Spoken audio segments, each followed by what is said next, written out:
तो देखिए स्टूडेंट, हमने प्रश्नावली 1.1 का पहला क्वेश्चन और दूसरा क्वेश्चन कर लिया था। आज बात करेंगे तीसरे क्वेश्चन पर, और तीसरे क्वेश्चन भी बहुत ज़्यादा बढ़िया क्वेश्चन है, आप इसको समझना, लेकिन बहुत ज़्यादा आसान है। आप देखेंगे कितना ज़्यादा आसान है, बहुत ज़्यादा आसान है। ठीक है, तो बने रहिएगा मेरे साथ। अगर वीडियो अच्छी लगती है तो लाइक कमेंट शेयर करिएगा और चैनल को सब्सक्राइब भी कर लीजिएगा। चलिए बढ़ते हैं अपने सवाल की तरफ। कहा गया है किसी परेड में 616 सदस्य वाली एक सेना आर्मी की टुकड़ी 32 सदस्यों वाले एक आर्मी बैंड के पीछे मार्च करना है। दोनों समूहों को समान संख्या में स्तंभ में चर्चा करना है। उन स्तंभों की अधिकतम संख्या बतानी है। क्या बतानी है? अधिकतम संख्या बतानी। देखिए, कभी भी इस प्रकार का सवाल अगर तुम्हें दिया गया हो तो अधिकतम संख्या अगर अधिकतम संख्या पूछे, क्या अधिकतम, तो सिंपली उसका HCF निकाल दो। सही है, महत्तम समापवर्ती है। ठीक है, और अगर न्यूनतम पूछ ले तो क्या करना है? न्यूनतम अगर पूछ ले तो LCM ले लेना है, LCM निकाल देना है। ठीक है, ये दो चीज़ें याद रखना, HCF और LCM। तो चलिए बढ़ते हैं अपने सवाल की तरफ। 6 से 16 सदस्यों वाली टुकड़ी है और 32 सदस्यों वाली एक आर्मी बैंड के पीछे चलाना है। ठीक है, 32। ठीक है, कितने सदस्य हैं टुकड़ी में? 616। ठीक है, 616 सदस्य हैं और 32 सदस्यों वाली बैंड की टुकड़ी के पीछे चलाना है। अब मैंने क्या कहा था? अधिकतम संख्या बोले तो HCF निकाल दो, HCF निकाल दो बस। इसका HCF कैसे निकालेंगे हम? वही हमारा यूक्लिड विभाजन प्रमेय के द्वारा। तो बड़ी संख्या को डिवाइड करेंगे। बड़ी संख्या क्या है? 616। तो 616 मैंने लिखा बराबर 32 लिखा। अब 32 से 616 को हम कितनी बार काट सकते हैं? बताइए कितनी बार काट सकते हैं? इसको 19 बार डिवाइड करेंगे। ठीक है, 19 बार डिवाइड करेंगे तो 608 आ जाएगा। 608 जब 616 में से घटाओगे शेषफल बच जाएगा 8। ठीक है, शेषफल बच जाएगा 8। कैसे किया मैंने? 616 को डिवाइड करना है 32 से, 19 बार गया, शेषफल 8 बचा। सिंपल इस तरह से समझ लीजिए आप। ये अगर आपको समझ में नहीं आ रहा है तो आपने कन्फर्म पिछली क्लासें नहीं देखी हैं, लेकिन उनको देखना ज़रूरी है, तभी तो बेस समझ में आएगा। तो पहले उन्हें देख लीजिएगा, फिर आपको एकदम से क्लियर सब कुछ हो जाएगा। ठीक है, अब ये 32 को डिवाइड करेंगे। 32 ले लिया मैंने। ठीक है, बराबर डिवाइड किससे करते हैं? जो शेषफल बचा है किससे? 8 से। शेषफल से डिवाइड करेंगे तो 8 से 8 चौक 32, शेषफल तुम्हारा 0, क्योंकि पूरी पूरी कट गई संख्या। तो किससे कट गई फाइनली संख्या? 8 से कट गई। तो हमारा HCF क्या आ जाएगा? 8 आ जाएगा, और यही तो हमारा आंसर होगा। लेकिन हम HCF बराबर 8 करके आंसर नहीं देंगे, जो हमसे पूछा है वो करके देंगे। क्या पूछा है? स्तंभों की अधिकतम संख्या। तो यहाँ लिख दो स्तंभों की अधिकतम संख्या।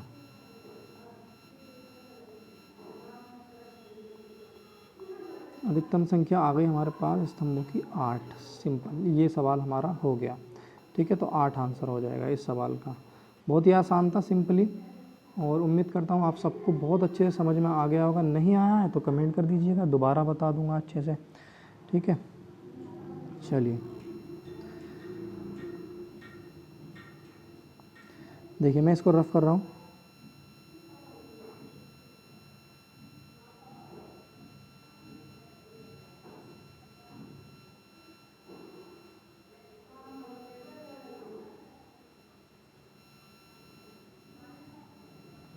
चलिए, तीसरा क्वेश्चन हमारे पास हो गया। क्वेश्चन नंबर चौथा देखते हैं, 4th नंबर का क्वेश्चन देखते हैं। कहा यूक्लिड विभाजन प्रमेय का प्रयोग करके दर्शाइए कि किसी धनात्मक पूर्णांक का वर्ग किसी पूर्णांक m के लिए 3m या 3m+1 के रूप में होता है। संकेत भी दिया हमें। यह मान लीजिए कि x कोई धनात्मक पूर्णांक है, तब 3q+1 या 3q+2 के रूप में। ठीक है, ये आधा आया है, मैं और बता दूंगा। ठीक है, जैसा भी है पूरी तरह से आप बुक्स में देख लीजिए अपनी पूरा संकेत क्या है। चलिए आगे बढ़ते हैं। तो चलिए देखेंगे। माना पूर्णांक, हमने पूर्णांक अपनी तरफ से एक मान लेना है। क्या? लेट, क्या है हमारे पास? पूर्णांक, पूर्णांक है हमारे पास a। ठीक है, पूर्णांक हमने मान लिया a के लिए। ए के लिए हैं, ठीक है, जो हमें कंडीशन दी है 3m 3m प्लस 1, ये हमने लिख लिया, ये हमें कंडीशन दी है। तो ये जो है अगर हम इसकी तुलना यूक्लिड विभाजन प्रमेय से करें, किससे, इससे, a बराबर वी क्यू प्लस आर से, ठीक है, तो वी क्यू प्लस आर, तो क्यू की जगह तो m आ गया और v की जगह क्या आ गया, 3 आ गया। यहाँ रिमाइंडर कुछ है नहीं, तो ये क्या आ गया हमारे पास q, और ये क्या मानेंगे हम अपने पास b मान लेंगे, और ये हमारे पास क्या है r है। ये सिंपल सी चीज़ है, मैंने आपको तुलना करके दिखा दी रिमाइंडर थ्योरम प्रमेय से, ठीक है। तो आप अब समझना, देखिए आप समझना, ठीक है। तो मैं कह सकता हूँ b बराबर हमें दिया है 3, तो हमारे पास जब b बराबर 3 है तो शेषफल क्या होगा, शेषफल 3 से छोटा ही होगा। शेषफल हो सकता है 0, 1 और 2, ये 3 शेषफल हमारे पास बच सकते हैं अगर v की वैल्यू 3 है। अगर v की वैल्यू 3 है तो शेषफल इससे छोटा ही होगा। जैसे कि क्वेश्चन नंबर 1 में मैंने आपको ये सब डिटेल से समझाया था, अगर आपने वो वीडियो 2 में अगर आपने वो वीडियो नहीं देखी तो देख लेना जाकर, ठीक है। तो शेषफल हमारे पास 0, 1 और 2 बच सकते हैं, ये कंडीशन हमारे पास बन सकती है अगर b बराबर 3 है। हमारे पास 3 ही है, हमें दिया है 3 ही हमें दिया भी है, ठीक है। चलिए केस 1 अगर हम करते हैं, यहाँ केस 1 जैसे हमने दूसरे सवाल में किया था, केस 1, तो r बराबर केस 1 में मैंने ले लिया 0, r बराबर के ले लिया 0, बस सिंपली उसमें ही हमें पुट कर देनी है वैल्यू काय में, a बराबर, अब b क्यों नहीं लिखेंगे हम, क्योंकि हमें 3m दिया है, ठीक है, p क्यों नहीं लिखेंगे, 3m दिया है, प्लस r की जगह 0 लिख देंगे, a बराबर 3m बच जाएगा, a बराबर 3m बच जाएगा। और सवाल में तुमसे कहा गया था, सवाल में क्या कहा गया था, वर्ग किसी पूर्णांक m के लिए वर्ग बोला था, तो अब इसका वर्ग करोगे तुम a का, a स्क्वायर बराबर कितना हो जाएगा, ये 3 × 3m स्क्वायर, 3 × 3m स्क्वायर हो जाएगा, ऐसे लिख लो इसको। चलो मैं सीधा सीधा लिख देता हूँ, 9m स्क्वायर हो जाएगा, कितना, 9m स्क्वायर। और a स्क्वायर बराबर में इसे ऐसे भी तो लिख सकता हूँ 3 × 3m स्क्वायर, 3 तिया 9 और m स्क्वायर, ठीक है। मैंने लेट कर लिया 3m स्क्वायर बराबर m है, क्या है, m है, तो सिंपली मेरे पास क्या बच जाएगा, a स्क्वायर बराबर 3m। ये कंडीशन तो मेरे पास ये बन गई केस 1 से। केस 1 से आपने देखा a स्क्वायर बराबर 3m बन गया। ये जो मेरे पास 3m था ना, ये वाला जो 3m था, मैंने इसे m लेट कर लिया, पूरे को m मान लिया, तो मेरे पास क्या बन गया, 3m बन गया। और ये इसी प्रकार से सोल्व भी करना है, ठीक है, आराम से समझिएगा, आसान है, ठीक है, कंफ्यूज मत होइएगा। ये केस 1 की बात हो गई। अगर मैं केस 2 में लेकर जाऊँ आपको, केस 2 में, केस 2, तो r बराबर 1 ले लेंगे, ठीक है, तो a बराबर 3m प्लस 1 बच जाएगा तुम्हारे पास, ठीक है, प्लस 1 बच गया। अब उसने स्क्वायर करने को तो कहा था हमसे, स्क्वायर कर लो इसका। चलो जब तुम a स्क्वायर करोगे तो बराबर तुम्हारे पास क्या आ जाएगा, 3m प्लस 1 का होल स्क्वायर। जब इधर स्क्वायर करोगे तो इधर भी स्क्वायर हो जाएगा, इधर स्क्वायर करोगे इधर भी स्क्वायर करना पड़ेगा।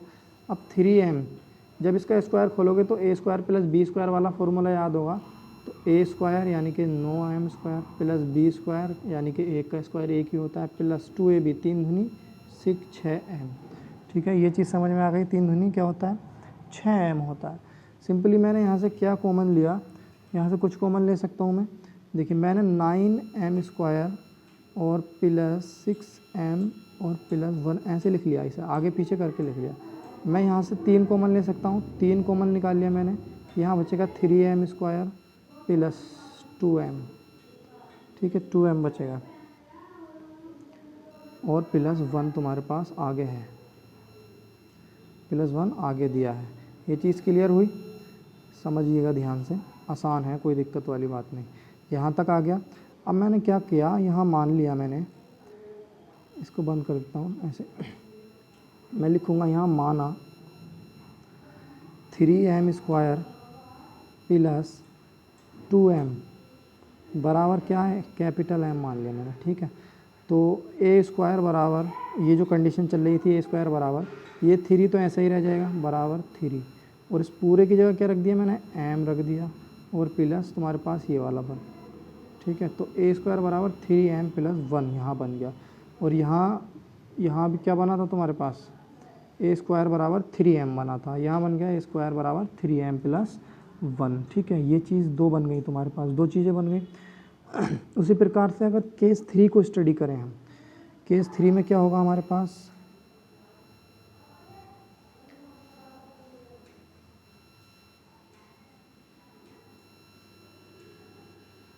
केस 3 देखिए, केस 3 बराबर r बराबर 2 रख लिया मैंने, r बराबर 2 रख लिया, तो a बराबर 3m + 2 बन जाएगा।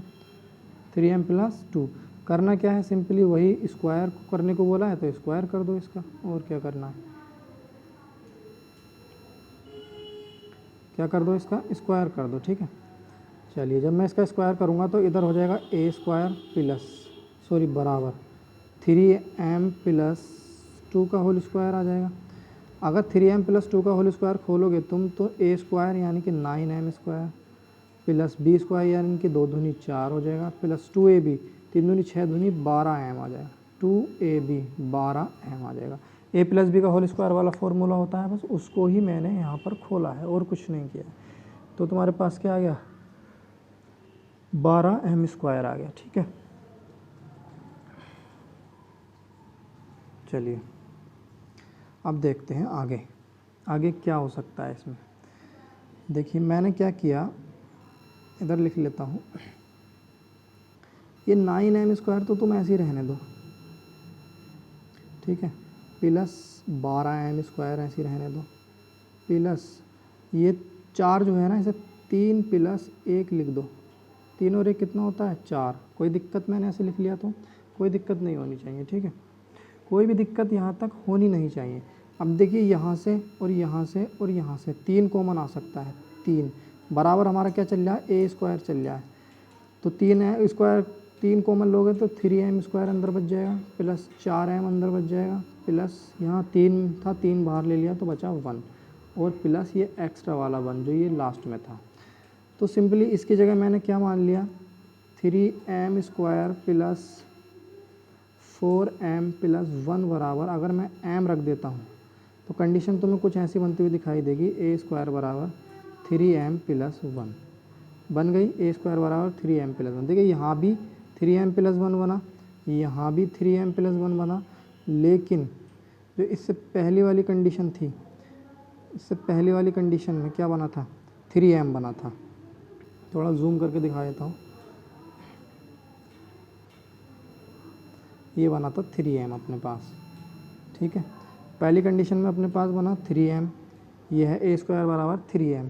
दूसरी कंडीशन में बना अपने पास ए स्क्वायर प्लस 3m, ठीक है। तीसरी कंडीशन में भी अपने पास क्या बन गया, ए स्क्वायर प्लस 3m, ये बन गया। तो तीनों कंडीशन आप देख चुके हैं ना, जूम इन जूम आउट करके दिखा दिया मैंने अच्छे से। अब हमसे यही तो पूछा था, अगर मैं इसे इक्वेशन 1, इक्वेशन 2, इक्वेशन 3 का नाम दे दूँ, इसे इक्वेशन 3 कह दूँ, इसे इक्वेशन 2 कह दूँ और इसे इक्वेशन 1 कह दूँ, यहाँ पर जो है इक्वेशन 1, ठीक है। तो हम क्या लिखेंगे यहाँ पर, समीकरण 1, 2, 3 से प्रूफ होता है, ठीक है, बस 1, 2, 3 से सिद्ध होता है।